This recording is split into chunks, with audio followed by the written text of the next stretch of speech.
Going off track is. Going off track is taking a chance on yourself. Following your pulse of curiosity. It's making your own decisions. The most wonderful adventure. Welcome to Right Off Track, where we explore the remarkable journeys of individuals who have dared to embrace unconventional paths on their personal success journey. I'm your host, Anya Smith, and today our journey takes us from the distant city of Omsk in Russia all the way to the digital frontier of social media. Our guest, Niki has captivated hundreds of thousands with his unique blend of storytelling across TikTok, YouTube, and Instagram. With a phone and a knack for insightful dialogue, he's become a beacon of Russian culture and complex global issues, including the war affecting his home country. Niki's adventure began with a fundamental message we can all resonate with. Don't be afraid of doing what you want to do. And he's been living those words to the fullest, not just within the boundaries of Russia, but across the globe, turning his entire world into a stage for sharing wisdom and genuine insight. So sit back as we uncover Niki's story behind the viral hits, explore how humor can bridge global cultures, and delve into the courageous steps one takes to discuss challenging topics heads on. Niki, welcome to Right Off Track, and let's kick off this fascinating journey. I'm so excited to have you here. Let's do it. Thank you so much, Anya, for having me here. Quite excited to have a conversation with you today. And honestly, listening your introduction, it was like, I don't know, listening to an ASMR video was very relaxing. It only gets better from here. And to share with our audience how I found your videos, I want to do a little shout out to my mom. She was like, Anya, my mom's my biggest cheerleader, which I think we all are proud to have, but it's always like, oh yeah, thanks, Mom. And she was telling me like, Anya, you should connect with Niki. I've been watching his videos for a while. And I was like, okay, yeah, Mom, sure. Yeah, that is a funny thing that like my core audience, people of your mom's age, like literally a bigger half of people who watch me, they are quite mature. Okay, yeah, she's very mature, but I'm so grateful for that. The video that I started watching was the one we talked about analytics. And what's funny is that before I started this journey, I was at Meta and I got laid off and I actually transitioned into the analytics space. And so when you were talking about your numbers with your audience and how you make a profit on YouTube and different channels, like I really appreciated the way your brain works. Like you're creating content and you're being analytical and you're diving into the culture where you are and like the food and making us hungry. And you're talking about challenging things, which I really admire, like where you find that strength. So much to unpack here, but I really appreciate you saying yes. And I was like, my mom likes you. Would you like to join? And you're like, okay. Oh, that's a funny story to hear about your mom introducing my channel to you, and then you invited me here. So nice of you. Yes. No, thank you. I was not expecting for you to respond. So thank you again. I'm glad that happened because I've been really enjoying your channel. Like we can dive into the episodes here in a moment, but there's so much to learn there. And as personally being somebody in Russia, like there's so many challenging narratives happening in the world, and I am sincerely grateful that you're talking about it from your own perspective. Right. But you're bringing this warm lens of Russia to the world where it's challenging to even talk about it. So anyways, I divulge, I direct, but I want to talk about you. And how the heck did you find yourself now traveling the world talking about this? And like, how did this even idea start to start sharing this content out into the world? Yeah, so basically the things that I'm doing right now is something that I could not predict by the day when I was just starting making videos. It all started even long before that. Basically, I'm 29 years old right now. When I was 19, I decided to quit my hometown in Siberia. I'm coming from the city of Omsk, which is a large Siberian city. Over 1 million people live there. But I didn't really want to stay there any longer by the time when I turned 19.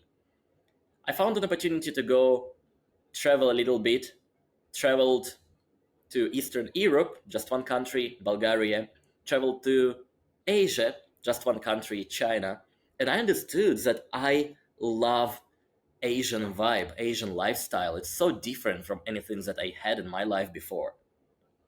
And over the course of years, I found an opportunity to go China. I lived there for 5 years. I lived in Asia overall for about 7 years total. And by my last years in China, I was kind of having burnout of the things that I was doing there. Short story, I've been teaching English there. to Chinese kids.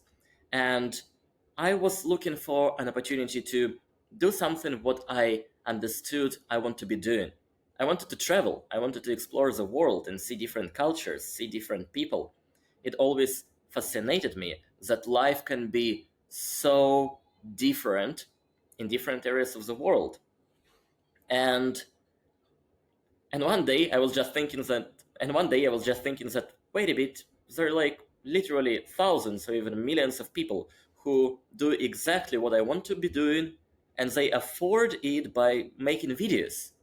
I always thought that I'm very bad at filming, at talking to camera, especially talking to camera. I'm terrible at that even right now. But 4 years ago, when I first thought about making a video, I clearly saw that I am terribly, terribly bad at every aspect of producing a video.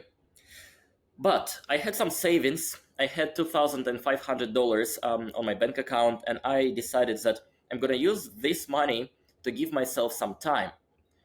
1 year to do no other work, no jobs, but just me traveling the world and making videos about that. That was not a big sum of money, so I was aiming at traveling Southeast Asia at first because that is basically a cheaper region of the world for travelers. A lot of backpackers, a lot of budget travelers were there. So I started doing that. I kind of gave a New Year resolution to myself. That was December 31st, 2019. I was spending a new year in China, in Shanghai. And I told myself that, okay, a new year, I'm jumping into a new year with intention to work no single day in terms of earning anything. No single day I'm gonna work for just affording a living because I have some savings. And I'm gonna use this year to learn stuff about YouTubing. Next day, I recorded my first video, January 1st, 2020. And next day after that, I was traveling from Shanghai to my second destination city in China, and I learned about coronavirus. Basically, that was the beginning of pandemic, all travel plans that I had, it basically crashed. So instead of doing a very huge, long-lasting trip across all Asia, slowly getting into Europe, instead of that, I just stayed in Thailand. I got stuck. It was a very pleasant experience of being stuck during pandemic. It was Thailand, very, very nice place. But I got stuck there for around half a year, maybe a bit longer. And every single day I've been doing videos there, everything about traveling. I also gave some news updates about what's going on there in Thailand related to pandemics. I believe that was my very first try of producing informational kind of news-like content. But still, most of my videos, they were about traveling. And gradually over time, I was just learning a little bit how to edit, how to film, how to talk to camera.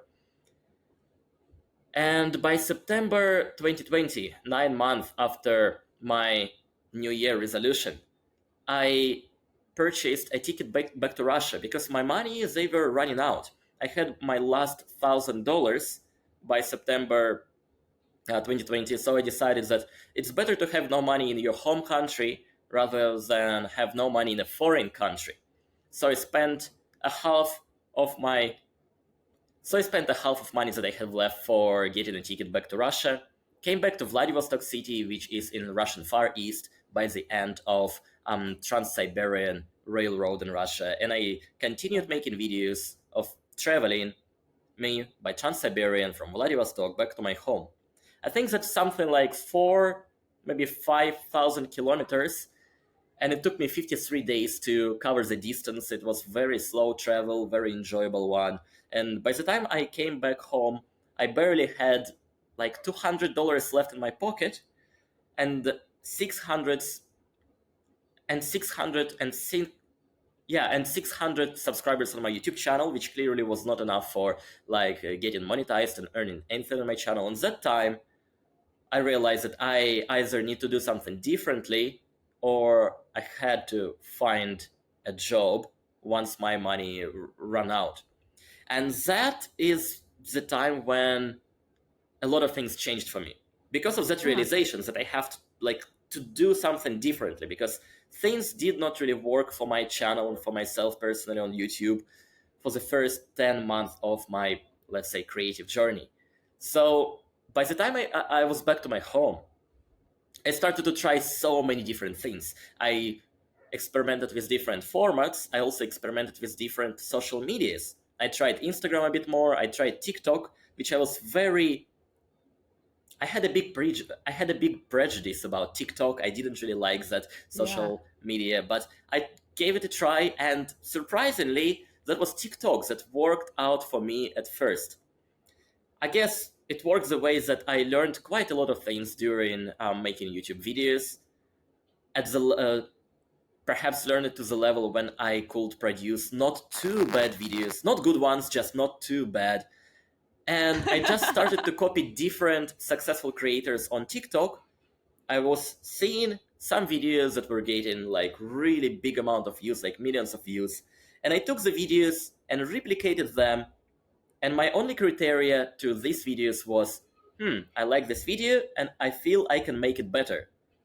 Because if that video got millions of views, and if I can actually make it better, potentially my video could get more views. And that's exactly what happened. Like, I tried different styles, and one of my experiments worked out, and that was a video about Russia, about my life in Russia. And since that day, I understood, okay, I'm staying in Russia in any foreseeable future. I don't have any plans of going out because I don't have enough money for that. So I have to find a way to earning a living digitally online, because I didn't want to have a job inside Russia. And then my video, and then I had my first TikTok video going viral. So I understood, okay, I loved making that kind of content. It got popular for people, among people, and that's something that I can do over and over again. Basically, that's how I started making videos about my life in Russia. First on TikTok, and then on YouTube. Oh, love it. Niki, you're amazing. I so appreciate your time today. Like, I'm following your channel. Again, everybody, check out Niki. He has amazing work. And just appreciate you bringing your authentic self to this conversation, educating us about your process and content creation. And to all of our listeners, please let us know what you thought. Share this episode to a friend who might be looking to explore the world or content creation, or just wants a little bit of inspiration in this space. And as always, thank you so much for coming off track with us. We look forward to having you on next episode. And thank you so much, Niki. It was such a pleasure. Thank you so much, Anya, for having me here. I hope it was interesting, guys, for listening, us talking. And I wish I had a bit longer time for answering your final quick questions and explain like what exactly I mean. But it's a 1% left in my laptop. I'm so sorry. We did it. We did it. We did it. Thank you, my friend. It was nice seeing you, Anya. Pleasure to see you. Take care.